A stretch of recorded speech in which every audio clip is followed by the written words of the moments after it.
We're gonna skate to one song only.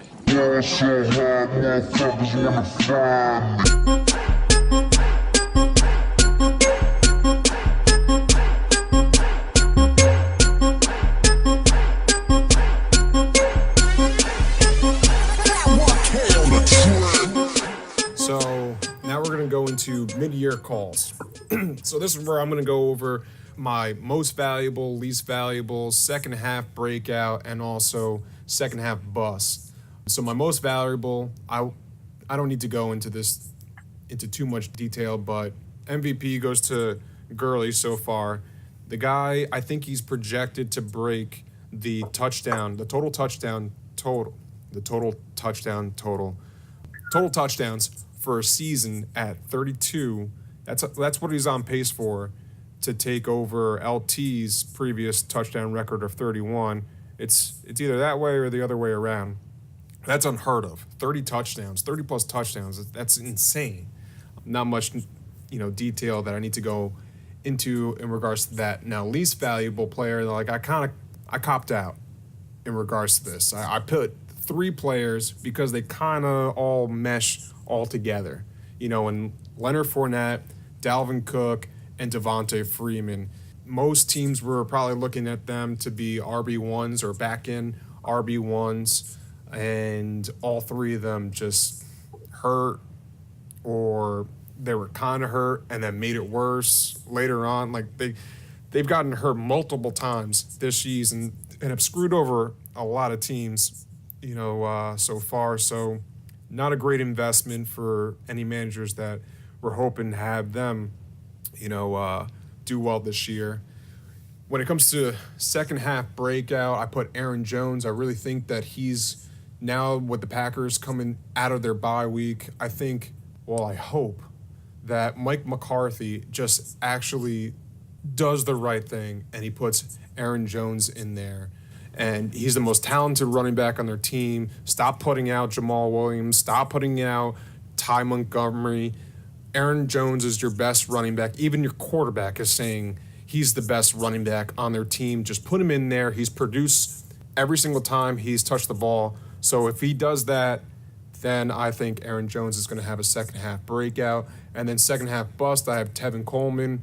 It's been documented. I don't think that he's really that great of a player. Even though he had a good game on Monday night, it was based off of one long run. One long run at the end of the game was a 30-yard touchdown run, which is great. I mean, you'll take that any day. But he doesn't get that every single game. And I think Ito Smith is actually going to be a problem for him coming out of their bye week. So those are my guys that I have right there. Do you have any thoughts? No, I would say that I don't really disagree with a lot of those takes. Coleman, I think, could be a little better. I mean, he's not good, but the situation's just better than most running backs are in.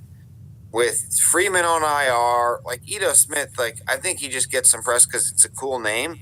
But Coleman's been there for a bunch of years. They obviously like him, or else he wouldn't still be there.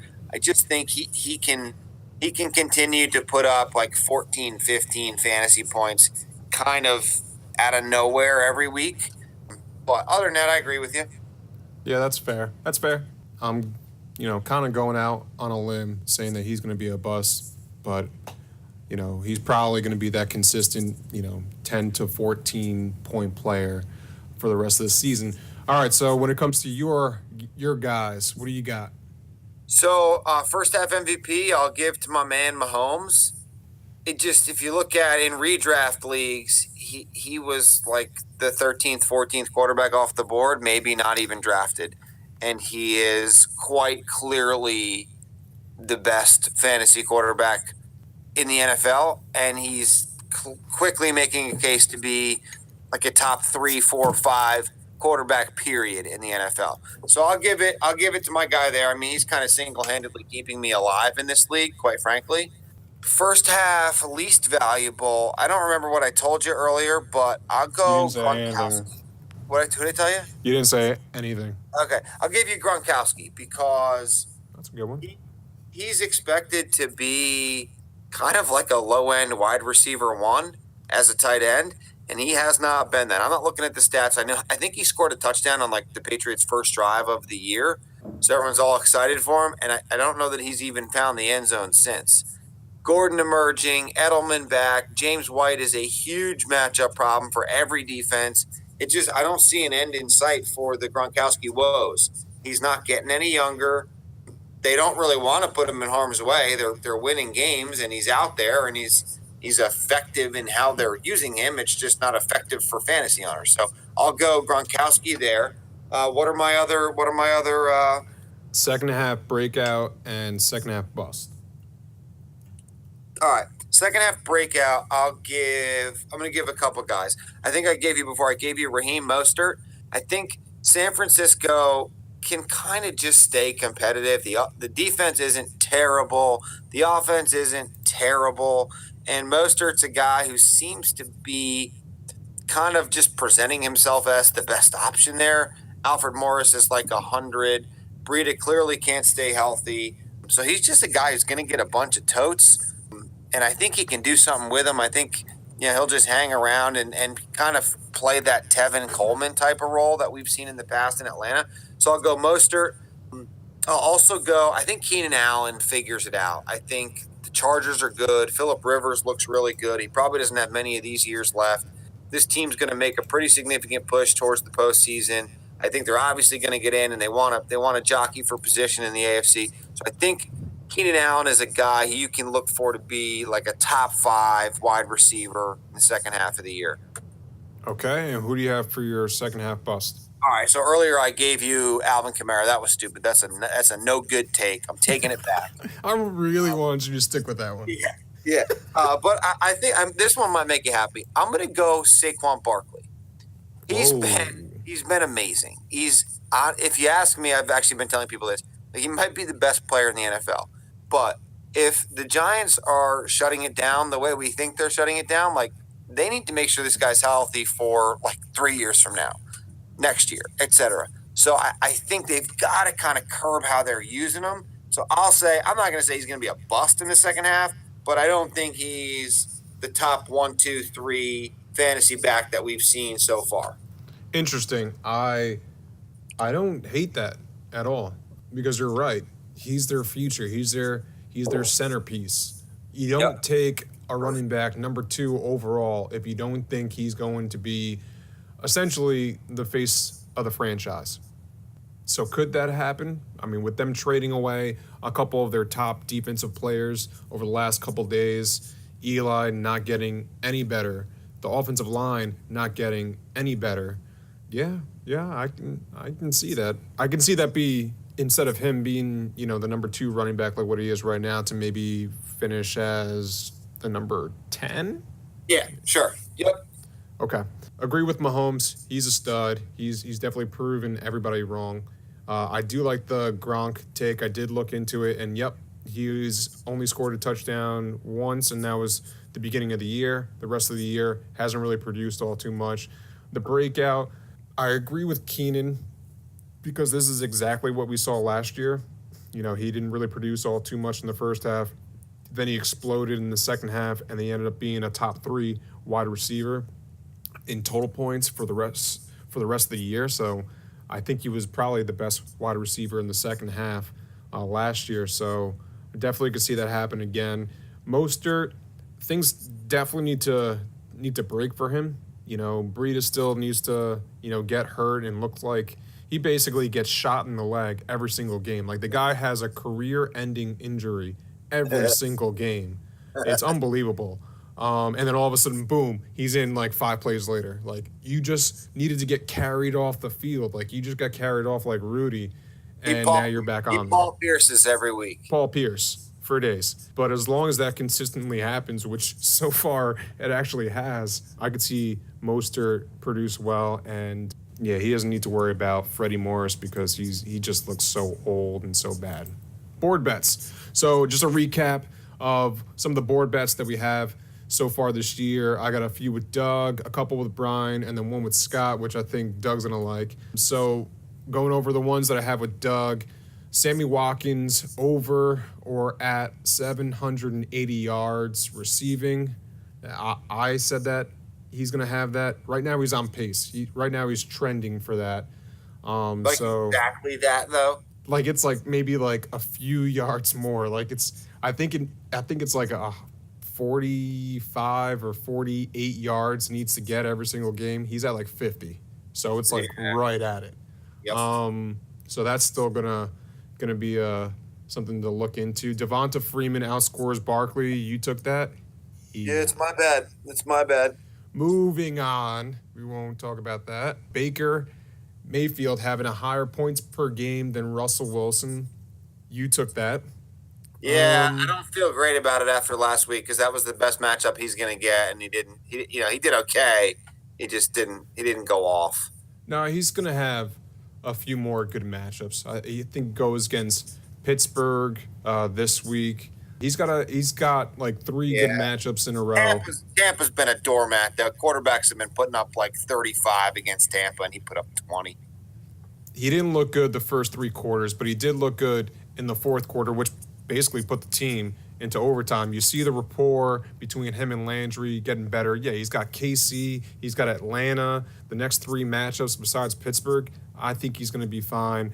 I'm not too confident in that one. I think they're pretty much even in the points per game as of right now. Maybe Baker's a little bit ahead. Anyway, and then the last one is Jay having a better regular season record than you, and that's trending to be a win for me, so I like where that's trending. Yeah, not great.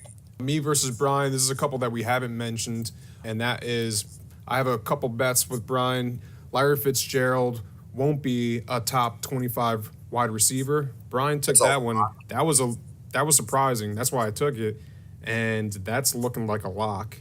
So good job, Brian. And then I took Diggs outscoring Jarvis Landry. I was looking good up until this past week. Still trending to be Diggs over Landry, but if that rapport that we were talking about with Baker Mayfield and Landry continues, that's going to be a tight one. And then the last one, I kind of made this one with Scotty when he was drunk, but he said Zeke won't finish as a top 10 running back. Your take? It might be close, especially with them getting Cooper. I think they've got to make a better effort to throw the ball down the field. He's a top 5 running back talent, and that offensive line. If they get Frederick back, like I said, they're good. They've got to be good. They suck on the road for whatever reason. If you just took the 8 home games for Zeke, he'd be like a top 3 back. When you mix in the road games, it's not good. So I think that one might be tight. I think he probably in the end gets there. I think he's like number 8 right now. He probably finishes right around there. Yeah, I think the worst he ends as 8, health permitting. But it was just too good for me to pass up when he said he won't finish as a top 10 talent at his position. So, like how that's trending. Bye weeks. This week I have Julio, Keenan Allen, Corey Davis, and Matt Ryan out. A couple of my studs. The Beaties have Mike Williams, Tyrell Williams, and Austin Hooper out. Scotty's got Dion Lewis out. And also, again, Mr. Consistent bye week, Des Bryant. Sean's missing Phillip Rivers. Timmy has Melvin Gordon out, Ito Smith, and Derrick Henry. Doug, you're missing Austin Eckler. And then Brian has Calvin Ridley, and finally someone's had multiple bye weeks besides Dez, and that's Amari Cooper having back-to-back byes, and Mohamed Sanu. Nick's missing Zeke and Beasley, and then Kevin and Matt have Tevin Coleman and Michael Gallup out. So the Week 8 preview, top matchups here. I mean, this one's gonna be a good one. It's gonna be the Beaties versus me. And then another good one. These are some good matchups for top matchups. And then the other one is Doug versus Brian. The Limp Dick matchup is Kevin versus Nick. And then the other matchups that we have is Timmy versus Sean and Tommy versus Scott. So let's go into our first top matchup, and that's me versus the Beaties. I'll start it off, and right now the Beaties are projected to score more points than me, but as we know, projections are bullshit. But the Beaties are ahead of me, 135 to 129. This is a mix and match of good players. So they have good matchups in regards to a couple of their players, like Todd Gurley going against the Packers, Stephon Diggs going against New Orleans, Gronk going against Buffalo, and on my side, I got Joe Mixon going against Tampa. Love that matchup. James Conner going against Cleveland. I like that matchup. But my wide receivers with Keenan and Julio out, I'm trotting out as my top 3 wide receivers of Allen Robinson, Josh Gordon, and John Brown. Not terrible, not bad at all, but not up to par with Diggs, Cooks. Maybe John Brown's better than Devin Funchess on the Beatty side, but I still have my boy Zach Ertz, and then I think my flexes are better than theirs in Adrian Peterson and Latavius Murray. I'm going to take myself because, who am I if I don't? But I would not be surprised if I lose this game. But it's a really close matchup, and this is maybe a preview for a playoff matchup. What's your take? Oh, he's calling playoff preview. Yeah, you're probably right. I think the issue here is Julio and Keenan out for you is pretty significant. Yep. McCaffrey's in a bad matchup. So too is Funchess. That's, I think, what you have going for you here.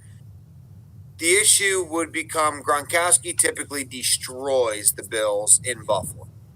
So if he gets, 15, 20 from Gronk, I think he gets enough. I think they get enough across the board to probably get it done. But like you said, Mixon is a really good matchup at Tampa.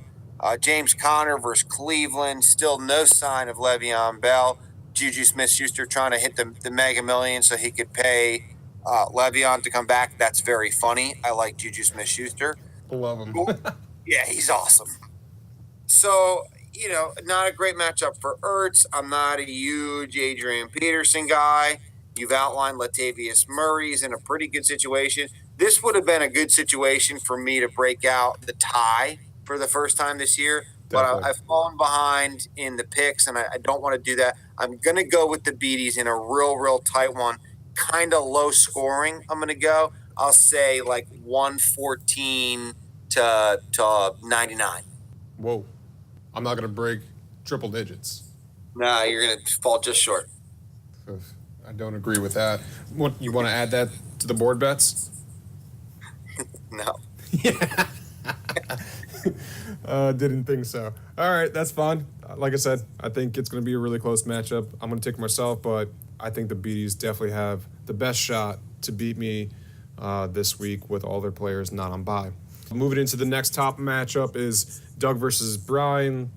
Now, these are two teams that have losing records, but as we just went over with the standings, we have about 5 teams that are in the running for the 3rd and 4th spot. So this is going to be a big game. If Doug beats Brian in this game, Right in it. you're right in it, and Brian's right out of it. That's right. And kind of, and then if Brian wins, Yeah. it doesn't, kick you out of it, but It's it puts pretty Brian close. right in the running to make Yeah. a nice home stretch run. But going into the players, I do like, Brian's got his 4 studs that are playing this week in Kareem Hunt, Antonio Brown, Michael Thomas, Jarvis Landry. All of them have pretty good matchups because they're going against soft defenses. I know Michael Thomas is going against Minnesota, but I think Xavier Rhodes isn't going to play in that game, so that's going to be a problem for your team. Right now, the projected points have Brian as the slight favorite, but I don't like a lot of his other players. Chris Godwin is a boomer bust guy. I like the talent a lot, but he hasn't really been consistent enough with his totals on a week-to-week basis. Lamar Miller, that could be the X factor in this game. As I mentioned before, Miami doesn't have that great of a run defense, and Lamar Miller just had 100 yards going against Jacksonville. That could be, an outlier, but there was a reason why Lamar Miller was a sleeper a couple of years ago, or one of the top picks last year. Not so much this year, but I think he could have a good game. He has LaShawn McCoy in there. He's probably not going to play, but he also has Chris Ivory. Now, is Chris Ivory, going to produce as well as LaShawn McCoy? Definitely not. But could he put up, somewhere around like 8 to 10 points? Yeah, I could see that happen. And if that happens, I think it sets up Brian for a good spot to beat you. But when it comes to your side, you also have some great matchups. Tyler Boyd going against Tampa. He's proved me wrong, and he's averaging around 13 points a game. Will Fuller's in a good matchup because, not only are they going against a Miami defense, but Kiki Cutie isn't playing in the game, and whenever Cutie hasn't played in a game, Will Fuller's had a good game. So that's definitely a matchup for him to exploit. I see you got your boy Trey Burton back in there, so now you know for sure Goodwin's going to go off. Yeah, so I'm going to flip a coin right at game time. Yeah, see how that works. We've gone over carry on. Now, Seattle does have a good run defense. That's about the only thing that they have good on that team. But Philip Lindsay, he's your X factor. That's right. With That's Freeman, exactly right. with Freeman being out, most likely he's going to be out this game. That means that Philip Lindsay is probably going to have 75% of the touches in that backfield. Now, you might say 75 touches, that's not RB1 territory, but he's been incredibly efficient with his touches, even being around 60-40 or 50-50 of touches in his favor, actually. So with the increased touches going against Kansas City, he'll probably get more receiving touches than what he's gotten, earlier this year. So that's definitely the X factor on your team. And when it comes to your other two wide receivers in Tyreek Hill and Kenny Golladay, I like them both. So I'm gonna lean towards you, but that's mainly because the last few times that I've picked you, you've lost. So I'm gonna go with you to win this matchup. I'm not going to say much. I've got the Kansas City Chiefs at home in a plus matchup. I think I win it going away. Get myself firmly back in the conversation, especially if a couple guys ahead of me lose this week. My team goes for a season high this week. They're putting up 160. Season high, he says. Don't hate it. Don't believe it, but don't hate it. Sure. All right, so the Limp Dick matchup is Kevin versus Nick. Not because I think Kevin has a terrible team, but I think this might be the most lopsided matchup this week, especially with Timmy versus going against Sean and Tommy going against Scotty. I think those are two matchups that might be closer than Kevin versus Nick. My computer's still loading up. You got the matchup up? I do.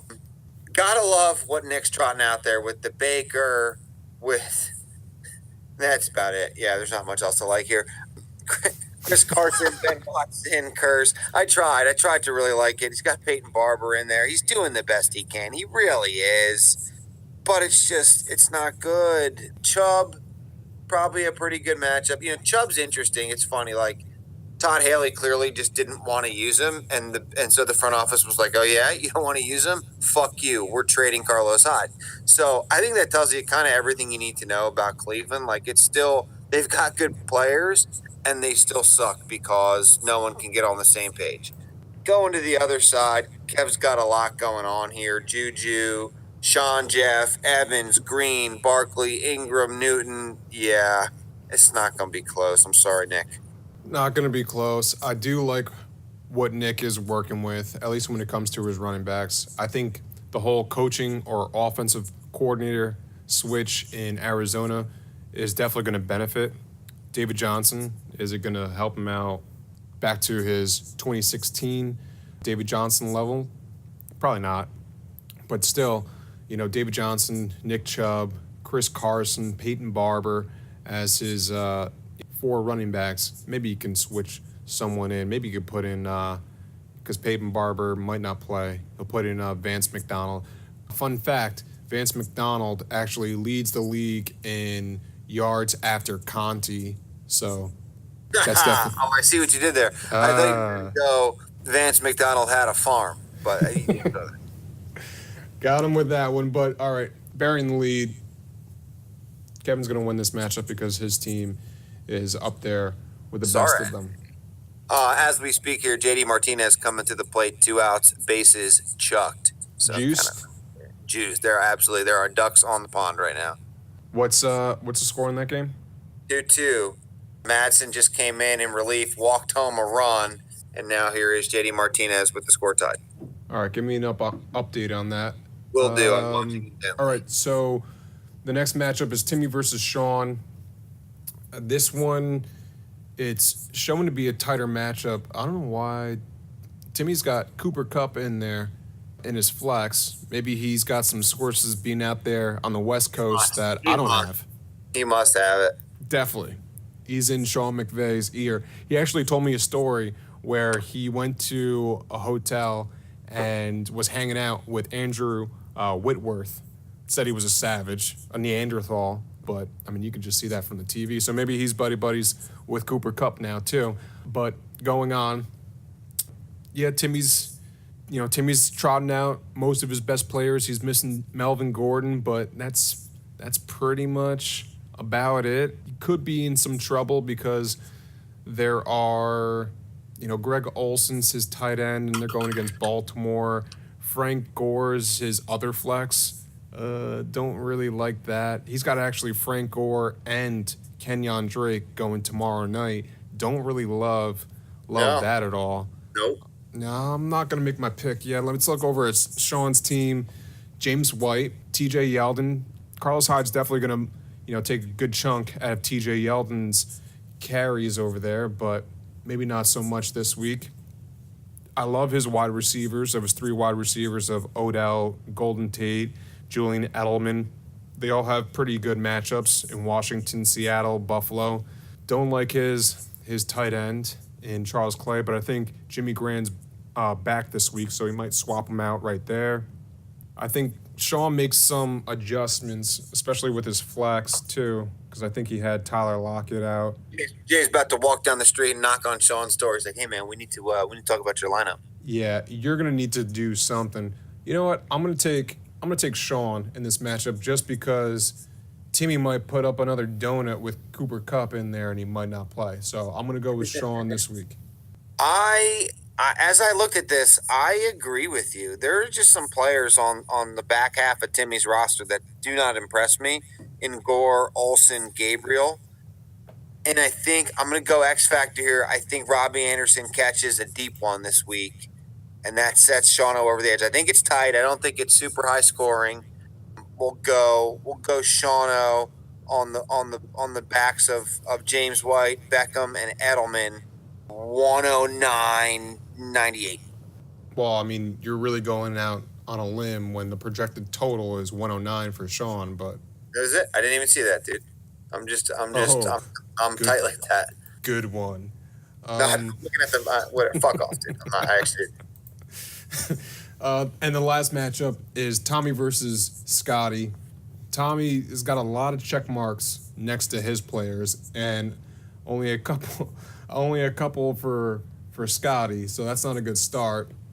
But Tommy, I don't think he has a lot of his players that are on bye. Actually, he's the only team that doesn't have any players on bye. So Tommy, besides Sony Michel getting hurt, he's got and also Marshawn Lynch. That could hurt him. Maybe not this week going against Scotty, but that's going to hurt him later on this year because those were probably 2 of his best running backs, or his top running backs. But anyway, yeah, so he's still got Ricky Seals-Jones as his tight end. Don't really love that. Marvin Jones, Michael Crabtree in his flex. Ooh, this isn't a good start for me looking at Tommy's team. But he does have, he's got really good wide receivers, and that kind of, I think that's what's going to put him over the top in DeAndre Woods and Emmanuel Sanders, and all 3 of them are going in great matchups, going against Miami, Green Bay, Kansas City. Marlon Mack, as terrible as I think he is, he's in another great matchup going against Oakland, which seems to have just given up on the year, with Derek Carr crying on the sideline as well. He's crying on the field like a little bitch. Yeah, crying on the field, crying on the sideline, crying in the locker room, crying everywhere. That's your franchise quarterback, Raider fans. Aaron Rodgers, not a great matchup going against the LA Rams, but not terrible at the same time. I like what I see for the most part on Tommy's team. Let's move over to Scotty's team. Andrew Luck, look at that. He's got Andrew Luck in there in a great matchup going against the Oakland Raiders. Speaking of the Raiders, Doug Martin is in there. What's your feelings on Doug Martin? Do you think he could actually do well? Nope. All right, that was quick. I think he could actually have a couple good games here and there, being the feature back. I think Jalen Richard's the guy to have there. Well, I think he's the guy to have. Well, I can agree with that if you're saying that they're going to be trailing every single game because he's their pass catching back. I could agree with that. Well, I mean, they will be trailing in every game. Like, they suck. But if they can get into the red zone, I think that's going to be Doug Martin territory. I don't know. You're probably right. And he's got his boy Breida in there, who is probably only going to play 2 series, get shot, go off the field, then come back in. Devontae Adams, I'm going on and on. Tommy's going to win. Go on. I'm going to go upset. I'm going to take Scotty here. I think it's tight. But Tommy's one of those teams I've got my eye on as a chaser in the standings that I think can kind of come back to earth here. I'm going to go Scotty's going to do me a favor this week. So you're just going off of you wanting Scotty to win. That's exactly right. Feel like you also do bets that way too. Yes. That's not the way you want to do it. I'm a loser. All right, so what happened in the Red Sox game since we're at the end? JD Martinez came up, little 2 RBI single, so it's 4-2 Sox, top 6. Price still in the game, surprisingly, pitching a pretty good game. 4-2 Sox, top 6, 1 out. Are we going to get into? I have a couple of takes I just wanted to deliver, if that's okay. So, Eric Reed, if you're familiar with the safety, was recently re-signed to the NFL by the Carolina Panthers. Eric Reed is Kaepernick's boy. Are you familiar with him? I am familiar with him.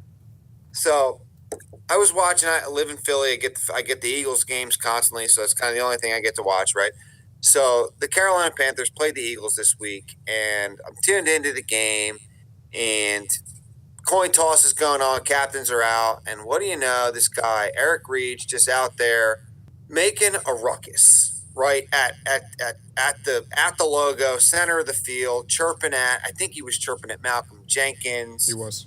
Yep. And it's just like, these guys allegedly stand for so much, right? And I think what it is that they stand for is, injustice against minorities, which is all well and good, right?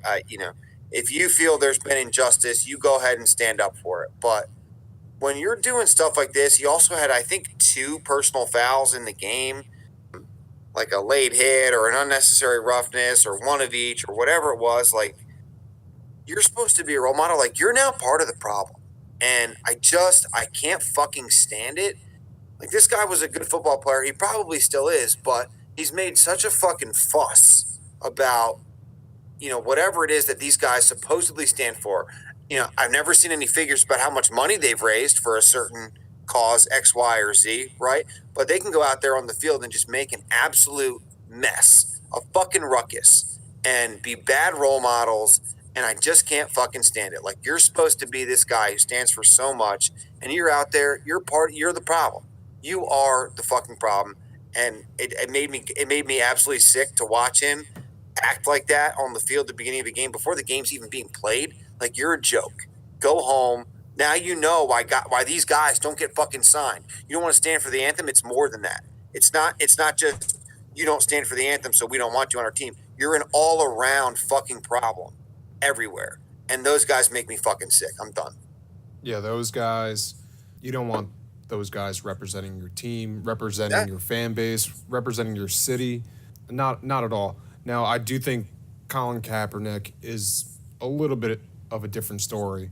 Sure, could be. But now he's just lumped in with all these assholes. Which kind of, I think 20 years down the line, because this is what history does all the time. 20 years down the line, we're all going to say Colin Kaepernick was in the right just like how with the civil rights movement, just like how with with the slave movement, just like with a lot of things, with women's right to vote, later on in 20, 30 years down the line, we always look back and we're like, you know what, that was the right thing to do. And I think this is another situation where people are going to look back and say Colin Kaepernick, he was right in order to do that. But I don't see anybody say that about Eric Reed. Yeah. And that's a terrible thing, to lump Colin Kaepernick into. And I'll leave off with this. Just saw the updated, FBS standings, and your team, Notre Dame, The number Irish, 3. baby. Wow. Yeah, I mean they're hope they can hang in there. What I'd like to see is them to slide up to 2.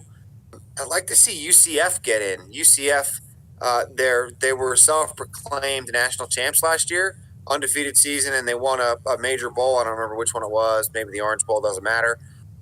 Alabama is really good. Alabama is better than the Cardinals, the Raiders, but this like Bills. that's going out on a limb. Yeah, the Bills. They probably actually are not, but it's close, right? Like it's closer now than it probably ever has been before. Yeah.